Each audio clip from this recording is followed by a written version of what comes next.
ನಮಸ್ಕಾರ ಸ್ನೇಹಿತರೆ, ಎಲ್ಲರೂ ಹೇಗಿದ್ದೀರಾ? ಎಸ್ಎನ್ ಕನ್ನಡ ಚಾನಲ್ಗೆ ಸ್ವಾಗತ.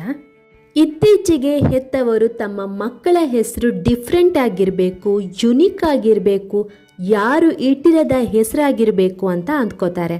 ಹಾಗೇನೆ ತಂದೆ ತಾಯಿಯ ಹೆಸರಿನ ಮೊದಲೆರಡು ಅಕ್ಷರವನ್ನ ಒಗ್ಗೂಡಿಸಿ ಒಂದು ಹೊಸ ಹೆಸರನ್ನಾಗಿ ಕ್ರಿಯೇಟ್ ಮಾಡ್ತಾರೆ. ಆ ಹೆಸರನ್ನ ತಮ್ಮ ಮಕ್ಕಳಿಗೆ ಇಟ್ಟು ಖುಷಿ ಪಡ್ತಾರೆ. ಆದರೆ ಕೆಲವೊಂದ್ಸಲ ಆ ಹೆಸರು ಸರಿಯಾದ ಅರ್ಥವನ್ನೇ ಹೊಂದಿರೋದಿಲ್ಲ.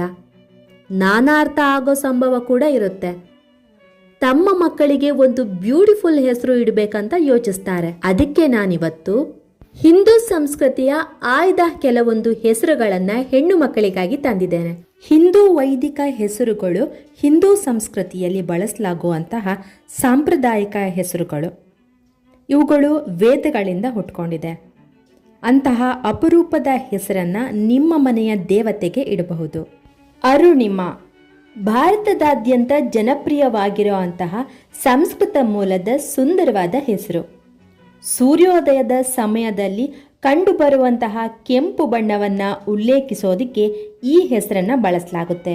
ಅತಿಶ ಅತಿಶ ಅನ್ನೋದು ಪವಿತ್ರ ಮತ್ತು ಆಧ್ಯಾತ್ಮಿಕ ಅರ್ಥಗಳಿಂದ ಕೂಡಿದಂಥ ಹೆಸರು. ಇದರ ಅರ್ಥ ಕ್ಷೇಮ ಅಥವಾ ಜ್ಞಾನೋದಯ ಅಂತ. ವೇದಗಳು ಮತ್ತು ವೈದಿಕ ಪಠ್ಯಗಳಲ್ಲಿ ಕಂಡುಬರುವಂಥ ಹೆಸರು ಅತಿಶ. ದೃಷ್ಟಿ ಮತ್ತು ಇಷಿತ ಪದಗಳು ಸೇರಿ ರೂಪುಗೊಂಡಂಥ ಹೆಸರು ಧೃಷಿತ.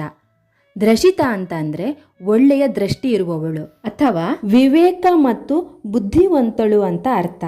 ದೀಪಾನಿತ ಅಂದರೆ ದೀಪ. ಇದರ ಅರ್ಥ ಬೆಳಕು, ಬೆಳಕಿನ ಪರಿಕಲ್ಪನೆಯ ವ್ಯಕ್ತಿತ್ವ ಮತ್ತೆ ದೈವಿಕ ಬೆಳಕನ್ನ ಹೊಂದಿರುವವಳು ಅಂತ ಅರ್ಥ.